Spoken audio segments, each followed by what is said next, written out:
So today we're going to be talking about an unusual thing, which is cerebral polyopia. Opia means the eye, and poly means many, so we're seeing many of the same image. And so normally when we're dealing with a multiple image, we're talking about diplopia. And patients who have double vision, the major branch point is whether it is binocular, meaning using the two eyes together, or monocular, which is each eye alone. And in the monocular diplopia video, you can watch how we kind of work through that. Monocular diplopia can be unilateral or bilateral. So the question we want to ask to differentiate these two is, does the double vision go away if you cover either eye? And if it does go away with covering either eye, that suggests that the problem is monocular, and that can be horizontal or vertical misalignment, and that can be neuro-op. So the binocular diplopia people, they're kind of an easy one because we can measure them, do the cover test, measure their deviation, and figure out what actually the problem is in terms of the binocular diplopia. The monocular is actually a little bit harder because the unilateral monocular, that's like a problem in your eye. Usually dry eye or refractive error, cataract, corneal disease, retinal disease. This is intraocular that causes monocular unilateral. The dangerous one, and the one we want to talk about today, is cerebral polyopia. So when we have bilateral but monocular diplopia, that could still be central nervous system, that could still be occipital in origin.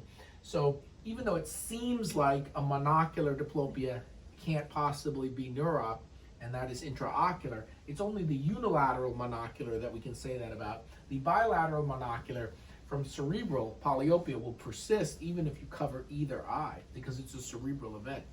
So to differentiate these two, we want to kind of get an idea of what they're seeing.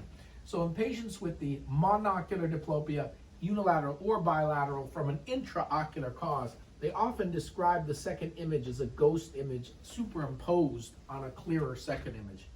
In contrast, patients with binocular diplopia usually have some sort of separation between the two images, and the images are clear.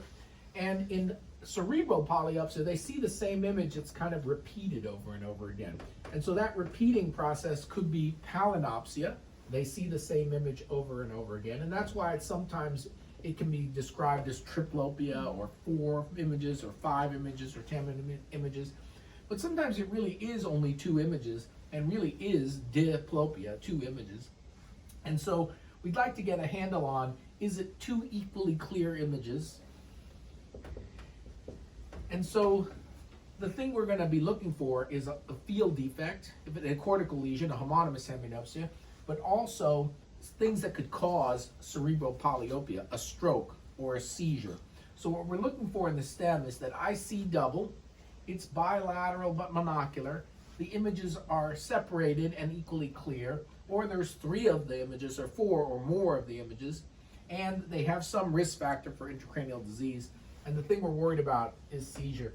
So normally occipital seizure produces positive visual phenomenon lasting seconds at a time, usually small colored circles, formed hallucinations, but sometimes the seizure produces cerebral polyopia where they see 2 of the same thing or 10 of the same thing, and that can be a form of palinopsia.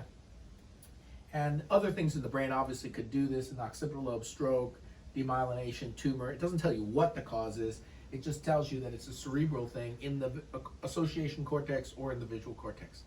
So even though in general diplopia can be divided to monocular and binocular, binocular could be neuro-op, unilateral monocular not neuro-op, the one you need to know about is bilateral monocular, especially if the 2 images are equally clear and there's some intracranial risk factor, stroke, seizure, or tumor that could be producing cerebral polyopia.